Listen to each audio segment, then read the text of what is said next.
Voilà, bonjour tout le monde, bonjour Mazarine. Bonjour. Alors moi je suis un petit peu, je suis venu évoquer des anecdotes et périodes de votre vie que les gens et vous-même ne connaissez pas. Voilà, c'est Voilà. pratique. J'adore. Votre prénom, Découvrir. par Mhm. exemple, Mazarine, qui est la contraction en yiddish de Mensch Jezel Spidilin. Maxime, dont la traduction la plus proche que j'ai trouvée serait Nadine, ta blanquette de veau est super rapide. Ah oui.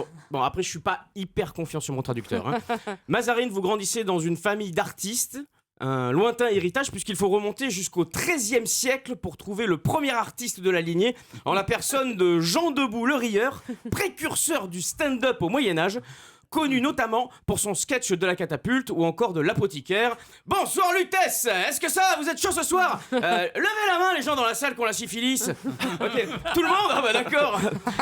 Donc vous ne dérogez pas à la règle, puisque à l'âge de 17 ans vous intégrez l'académie de théâtre Marthe Mercadier, où vous aurez comme professeur de claquage de porte le célèbre Bernard Couteau, avec qui vous aurez la chance de partager la scène pour votre premier rôle dans ce superbe boulevard intitulé Chérie, pourquoi tu tousses, qui est à mourir de rire. Je l'ai vu. Je repense à la scène où Robert, vous me dites si j'ai tort, où Robert tente de faire passer sa maîtresse pour sa cousine auprès de sa femme Evelyne, rentrée plus tôt de chez sa mère. Alors imaginez, hein, la femme de Robert qui déboule, le public l'applaudit, et puis elle voit la petite jeune. Mais enfin, Robert, tu ne me présentes pas. Qui est cette jeune femme mais bien sûr, Evelyne, où ai-je la tête cette jeune fille n'est autre que... Oh là, mon Dieu. Ce n'est pas ta maîtresse, j'espère. Je plaisante, mademoiselle. Chérie, pourquoi tu tousses Non, est-ce que... rien, j'ai avalé de travers. Bon, trêve de plaisanterie. Vas-tu enfin me présenter cette jeune femme? Eh bien, Evelyne, c'est très simple. Je te présente Ursula, qui n'est autre que... ma cousine. Ta cousine? Oui, ma cousine, de Montélimar.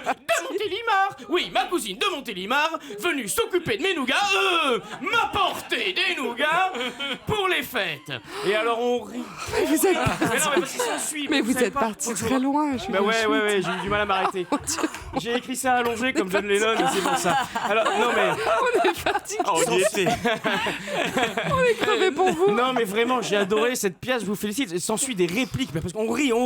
Parce que la cousine dont je vous parlais, qui est en fait la maîtresse, elle est en nuisette. Alors l'autre pauvre poire, elle comprend pas pourquoi elle est en nuisette. Mais nous dans le public, on est au courant de tout. Alors on rit. Mais on rit. Bref, cette pièce Mazarine vous ouvre logiquement les portes du succès, mais c'est alors que tout bascule. Lorsqu'un matin d'automne, le téléphone sonne. Pas de bruitage. Vous décrochez. Allô ? Bonjour Mazarine. Ce que j'ai à vous dire va changer votre vie. Vous ne me connaissez pas et je ne peux vous dévoiler mon identité. Ce que je peux vous dire, c'est que je m'appelle Pierre Lagarde, assureur multirisque habitation au 13 rue Michel Jonas à Langon, à 47 minutes de Bordeaux quand ça roule bien. Et je suis en mesure de vous affirmer que vous êtes la fille du président du football club de Louan-Cuiseaux. Ah là. Coup de tonnerre. Dingue. La presse est stupéfaite. Quoi ? Il y a un club de foot à Louan-Cuiseaux ? Les médias s'acharnent, la pression est trop forte pour vous. Vous fuyez la France et cherchez un soutien auprès de vos premières amours. Tiens, Ostmar, le bel Islandais de Kopavik, que vous aviez quitté il y a 15 ans de ça pour une phrase malheureuse. Moi, Bissochine, c'est bien une phrase de bonne femme, ça. Vous voulez le retrouver et sauter dans le premier avion direction Reykjavik. Ah, dingue. Le reste se fera en voiture. C'est facile, vous passez par Djupovnik, ensuite c'est à gauche en sortant de Ivilvik, vous traversez Fatabelvik et Bolungarvik. Excusez-moi monsieur, je suis bien Erarvik? Non, rien à voir. Vous êtes à Erarvik, il y a un accent circonflexe sur le cas. Vous faites demi-tour.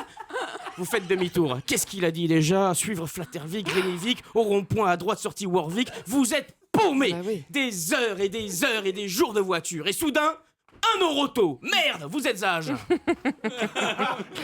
Mazarine Et je dois a vous fait tout avouer- ça.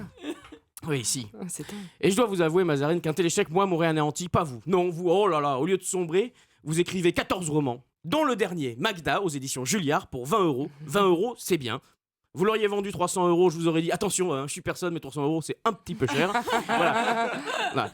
D'autant que votre écriture me touche, je vous le dis sincèrement, je ne dis pas ça gratuitement, mon compliment est mesuré. D'ailleurs, je ne suis pas connu pour être quelqu'un de très profond. Tiens, vous voulez un exemple? Regardez, pour vous convaincre, devant le tableau Le déjeuner sur l'herbe d'Édouard Manet, Émile Zola a déclaré cette page admirable dans laquelle l'artiste a mis tout ce qui était en lui. Eh bien, moi, devant le même tableau, j'ai déclaré Chérie, ce week-end il fait beau, on va faire un barbecue avec les voisins.